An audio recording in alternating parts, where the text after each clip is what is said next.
the actions this government is taking to support the BBC to address this, and the future of an institution that has been at the centre of our democratic and cultural life for over a century. The House will know that yesterday the chair of the BBC, Samir Shah, wrote to the Culture, Media and Sports Select Committee. He accepted there had been editorial failings and committed to a number of steps in response. Dr Shah believes that our national broadcaster, which remains one of the most trusted sources of news in our country, has a responsibility to uphold the highest standards. I agree. Over the past week, I've been in regular contact with him and his team to ensure that where these standards have not been met, firm, swift and transparent action follows. I welcome the steps that have already been set out, and I will keep the House updated as the BBC leadership grips these issues.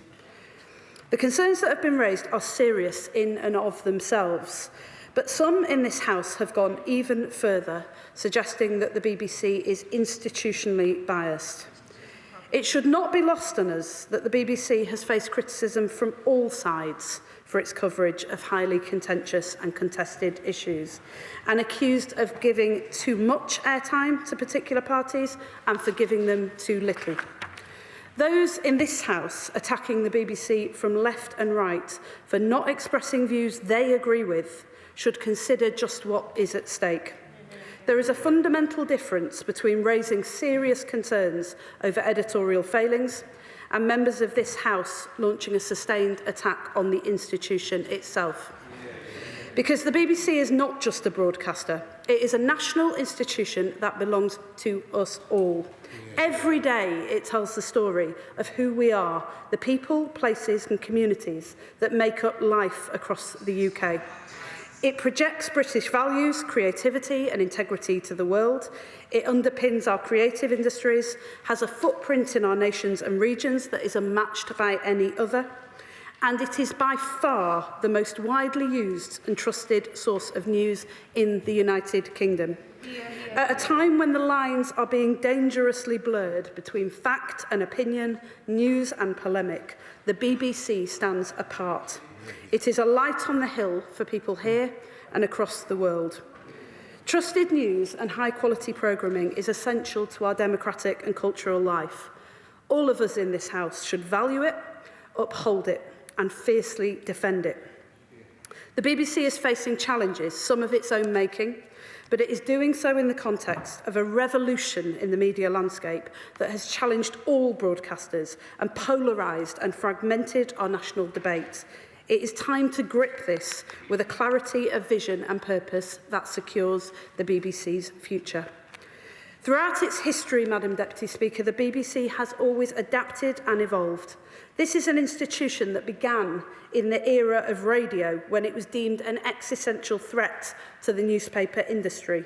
It evolved into the age of mass audiences, ushered in by the invention of television, and it navigated the complexities of reporting during the Second World War.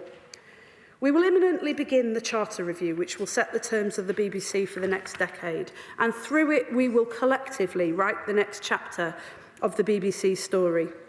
Together we will ensure the BBC is sustainably funded, commands the public's trust, and continues to drive growth, good jobs, skills and creativity across every region and nation of the UK. In an era in which trust is fraying and truth is contested across our nation, it will ensure the BBC remains fiercely independent and is genuinely accountable to the public it serves. We will publish a Green Paper and launch a public consultation shortly, and I will set out more detail to the House in the coming weeks. I would like to thank the outgoing Director General for his service and his commitment to public service broadcasting over many years. And I'd like to thank the CEO of News for leading the BBC's news operation through stormy times.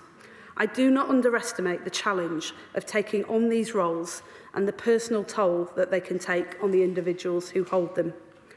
As we write the next chapter of an institution that has stood at the centre of British public life for a century, our overarching goal is simple: to ensure the BBC can renew its mission for the modern age and continue to inform, educate and entertain, not just for the coming decade, but well into the next century. I commend this statement to the House.